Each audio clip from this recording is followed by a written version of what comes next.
its glory. Let's head over to Dash and the analyst in MSI Cooldown. Hello and thank you for joining us for MSI Cooldown, where we recap the packed day one of groups we had in Hanoi. We'll have an interview in a few moments with Team Liquid's Xmithie, but first, let's talk about NA's performance so far in the tournament as a whole. They did pick up that 2-0, the expected 2-0 over a couple opponents, but they got it done. That's the most important thing. Yeah, and I think what we saw from Team Liquid was good, clean play for the most part. I think in both games, it's very difficult to criticize anything that they did wrong. I think that they're continuing to showcase what they have done really throughout their year, I suppose, which is very much that they look for opportunities to punish, whereas the biggest thing for me about today's games was that they were forcing their opponents into positions where they were then forced into making bad decisions, with which then it was easier for Team Liquid to convert into big advantages. And for me, like, the highlight player throughout all of this, and I know that people will be like looking and clinging towards Jensen. For me, it was Xmithie, mostly because he was on the right side of the map at all times, as expected. Coming into this event, we expected that Xmithie would be the more control-style jungler. He did exactly that. This time around, he just had laners that were just stomping, right? Jensen was doing a hell of a job on the Akali in the mid lane. Oh, I just love the fact that we're just seeing this constantly. I feel like Nal just had a very bad day. That's just how life is going to go for you.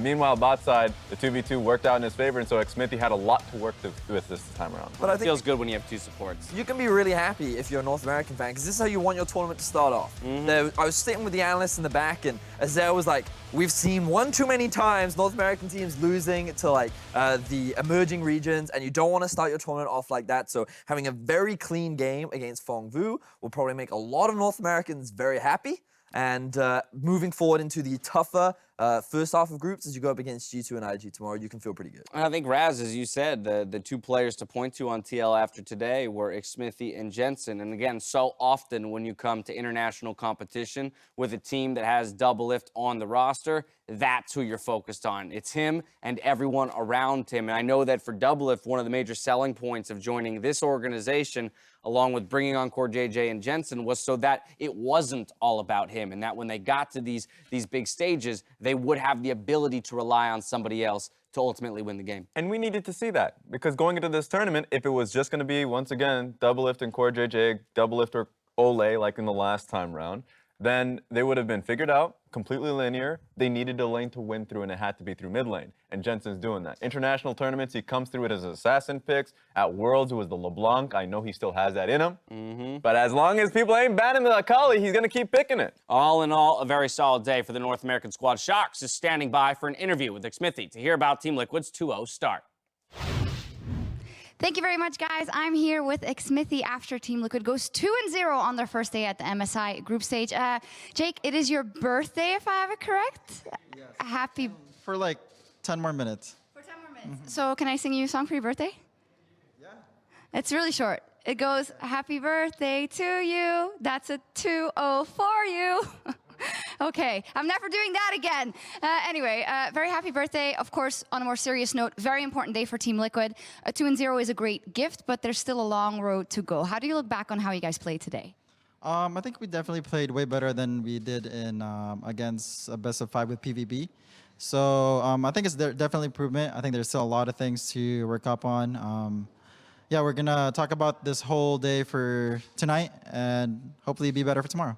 Yeah, specifically about PvB, I think that's important that you bring that up because people were giving you a really hard time, even though you won that best of 5, 3-0. Do you think that you beat them so easily here is a good boost for your confidence overall, that you won't fall to them and maybe other teams anymore in that fashion?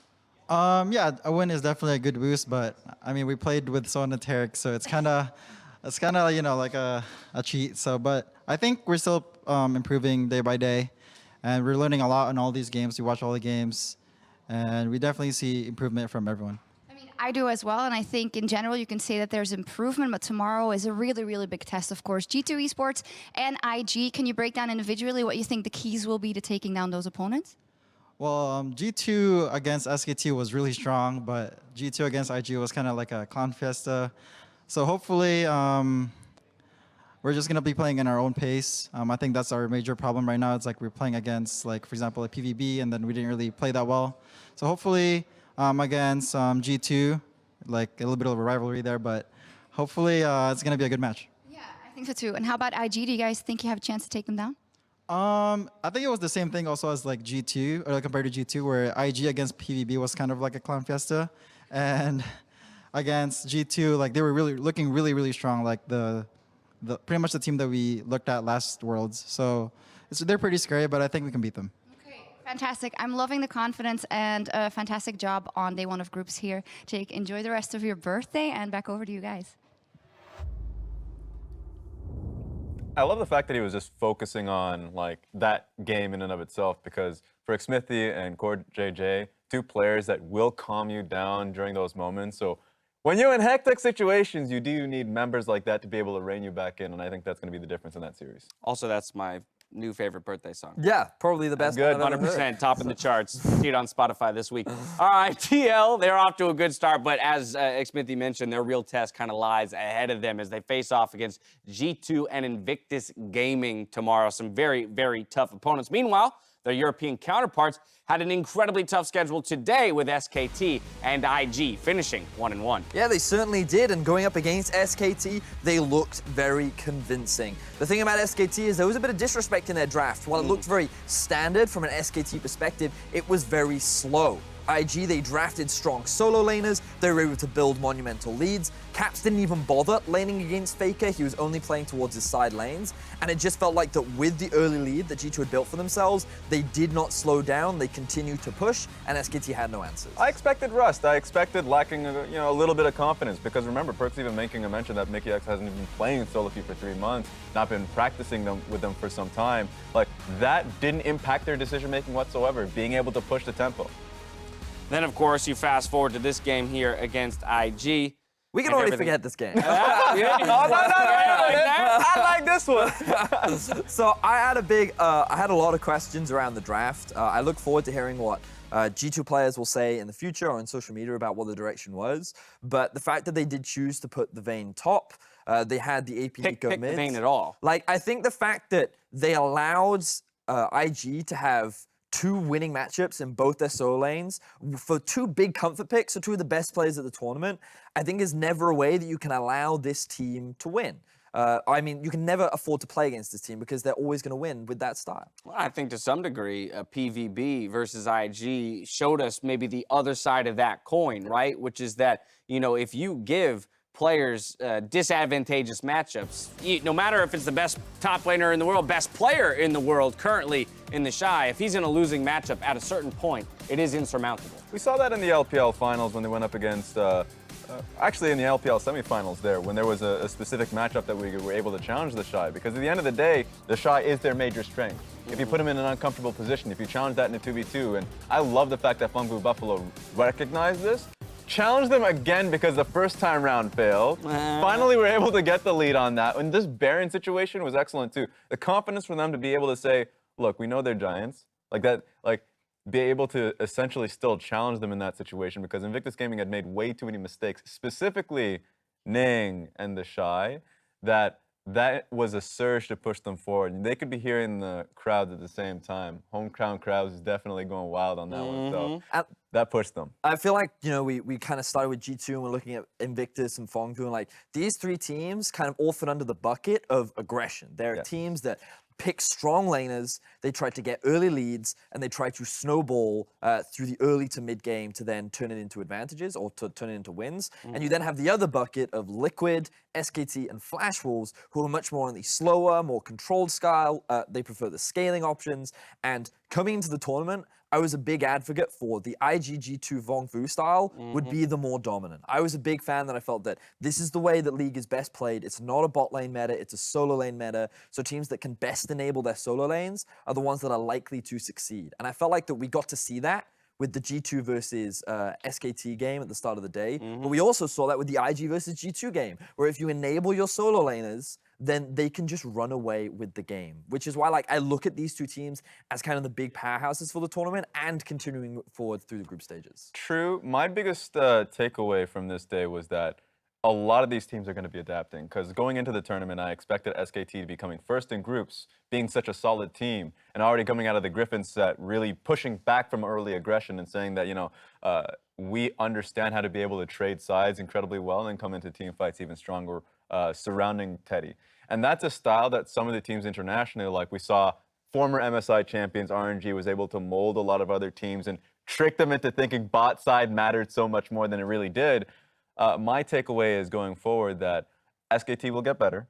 SKT will, like they've already showcased in the second game, not a lot of people give them that much credit because, you know, Flash Rolls right now not looking too good. Yep. But when we get to see SKT versus IG, I actually gonna, I guess, You sorry, spoil Mr. your Producer. prediction right now? I'm gonna do it, man. All right. I'm gonna do it. Throw it out. I'm gonna go with SKT taking Woo! because Spicy. SKT learned from that game alone, while they played defensively topside and Clid was really protecting Khan there, he had no other options across the map. And then we saw in game 2, he was able to do that by giving more emphasis towards the Kalista lane for Teddy. The same thing happening mid lane. We need to have a mix of both aggression, but also being able to hit that control style. And IG, that was the most unclean 2-0 I've ever seen. I'm never gonna be happy with that. So like, I think that they have a lot to learn going into day 2 is my take. I mean, I definitely think that there is a lot of growth to be had. I think we've seen in almost every group stages a dramatic shift from first half to second half. Yes. Like that is guaranteed to happen, and teams will get better. Some teams will get worse. My biggest concern is for teams that are in the slower style bucket. Will they be able to adapt to the style of being able to enable your solo laners? And I look at Khan, I look at Impact. Are these players that you can set up to succeed against the likes of Wonder, against the likes of the Shy, to be able to challenge for those top spots in the group? And I don't think today was indicative of like what we usually see from Invictus Gaming, what we saw from them in the finals at World Champions and in the playoff run. Because even though I said that SKT will take first place in the group stage, I still think in a best-of-5 situation, we've seen the best of IG, and I still have them favored for the tournament. So I agree that we're going to be seeing in the second half of this of the best-of-1s and group stage a lot more adaptations. And I think Flash Rolls will be the ones that will be learning the most because they do have talented players. I think Rather is an insanely strong mechanical player. It's just sad that really they're being pent up in this random box of not doing anything. Yeah. Last game was an improvement in the sense that they were moving for fights. It's just the composition was random and they really needed to do that. Right. Well, it's only day 1 of 5, right? Yes. It's a marathon, not a sprint. We have 6 games in the book. So as the day ends with Invictus Gaming on top, alongside Team Liquid, we have SKT and G2 Esports ending the day at 1-1, leaving Flash Wolves and PVB winless. They'll get their shot to recover tomorrow as we kick things off with EU and North America clashing in Game 1. That's a big one we're all excited for, followed by Phong Vu Buffalo versus the Flash Wolves. One of them's picking up a win, and 3 more games before we conclude with a bout between the LPL and the LCK. Real quick, I do want to touch on that NA-EU bout. I don't think we can leave tonight before talking about it just briefly because it is such a hype one. We heard Xmithie kind of talking about it. We've heard a lot of the players so far in interviews today throwing a lot of respect around to a number of the other teams, saying that everybody has, you know, their style and their way to win, and that there doesn't necessarily feel like a definitive front runner, which has seemed to be kind of a consensus from the analysis side of things as well coming in, that there isn't necessarily the, you know, the one and done team. They're the one who's got it from the get-go. That's the feeling I'm starting to get. You know, like even when I looked at that loss from G2, I think if you change the draft, does that game suddenly look different? That's the debate that can be had, right? So you look at then Team Liquid versus G2 tomorrow, and all I can think of is this is the first time I feel that Team Liquid will be properly tested and pushed. Because so far, it has been Akali and Gangplank every time for Jensen and Impact. What happens when Impact plays Gangplank again, but this time they attack him, when they actually invest the resource into shutting Impact down? Can he soak the pressure of the likes of players like Ning and the Shy? Can he soak the pressure from Wonder and Yankos? These are the kind of things that I'm looking at, because if they can, then that speaks volumes to Team Liquid, and it gives you a lot more confidence moving in throughout the rest of the tournament. And I specifically on Jensen, because Jensen being able to pick up the Akali so frequently, if it's moved off the table, then I really want to see if he's sticking towards that assassin playstyle. Because Team Liquid, the growth that I still want to see from them is that, you know, roll with Jensen, give him the early game advantage, and so they can be able to segue that towards the mid and late game where Doublelift can come in. I don't think they're going to be getting the, you know, the Taric Sona composition, so we're going to be seeing a lot more, you know, bot side emphasis on like the Varus, Tom Kench, Braum, Ezreal to a certain degree if they're set up right through mid lane. So that's what I'm expecting out of Team Liquid. My expectations coming into the tournament was that you know, G2 would be unprepared, not really well practiced with Mickey X. That's completely false, right? So like, that's when I just throw that in the back and I say, Yeah. I like G2 coming into that one. Well, still many questions to be answered, but we'll have to wait till tomorrow to get the answers. So for myself, the casters, the entire live broadcast crew, thank you for watching, and we'll see you tomorrow for more groups. Well done, gents. Kick off MSI proper here with G2, the European hope, going up against the most legendary organization, I think, ever in League of Legends. The world is watching. Perks as he gets caught out. Take a look at the minimap. Fake is coming from mid lane. Perks gets first blood. Asir's going in. Asir? No, flash. Yeah. Oh, it's caps. Holy, that was really close. We can maybe end. Do you believe G2 obliterate SKT? Hitting us. Hey, don't. Step out. I'm out. Jensen dashes all the way in, waits for the taunt to come out. He turns his attention over to Rather. Rather escapes with his life for now, burning down from the Ignite. Double Lift takes the tower. I think the Ignite takes down Rather. Accelerated Shock Blast goes in. That's a lot of damage inside the pit. There's the flash in with the hammer. Saras gets sneaked. There's no flash smite available. That's another onto Baron. The Baron is picked up by Suhao. Piccolo might be winning the fight. Inhibitor is down. It is Baron secured by Invictus Gaming. But Zeros is on the Nexus turret. The longer this fight goes, the more damage Zeros can do.